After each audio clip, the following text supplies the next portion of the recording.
Blessings and greetings and blessings, blessed souls. We're in Torah Meditation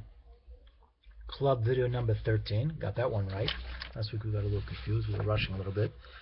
And we're diving now into the waters of wisdom, Me Chachma, and to understand that wisdom is the byproduct or the accessing of finding a new intellect that can go out and interact with a person like a lightning flash. You know, when that proverbial light bulb flashes over your head,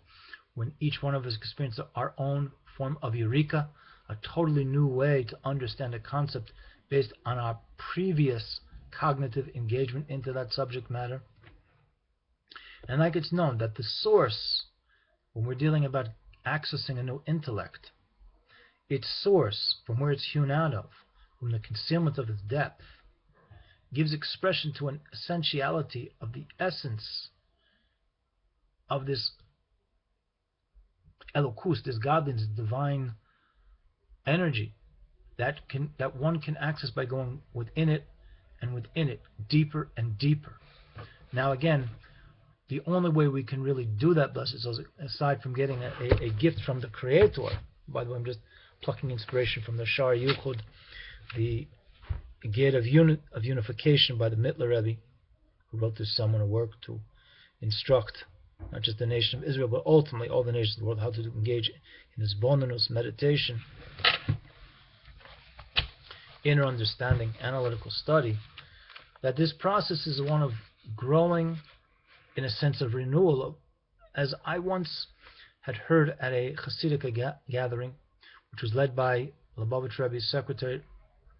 Rav Lebogron Shlita, that when we start to understand something by virtue of accessing the wisdom of a concept, each kernel of understanding, so to speak, blocks the entirety of that wisdom that we are accessing. So there's a certain humility, if we choose to take this approach of trying to access the wisdom of the Creator as afforded us through the teachings of the written and oral dimensions of the Torah, Torah Shabbat Peh and Torah Shabbat Ksav. It's all one Torah anyway, from the one Creator. That we should understand, as we gain in our understanding, we also have to gain in our humility that we're not getting the entire picture. Even when we get that seminal flash, as profound and as deep and as it can even be a life-changing flash of intuitive intellect that we're accessing, which of course is empowered by our divine image, which helps us get up from scrimmage. Our Tzelem Elokim is no dream. And then we can hopefully, as Rambam talks about in the conclusion of the section of the Mishnah Torah about the laws of mikvah, of gathered waters, because what we're doing here, blessed, is trying to gather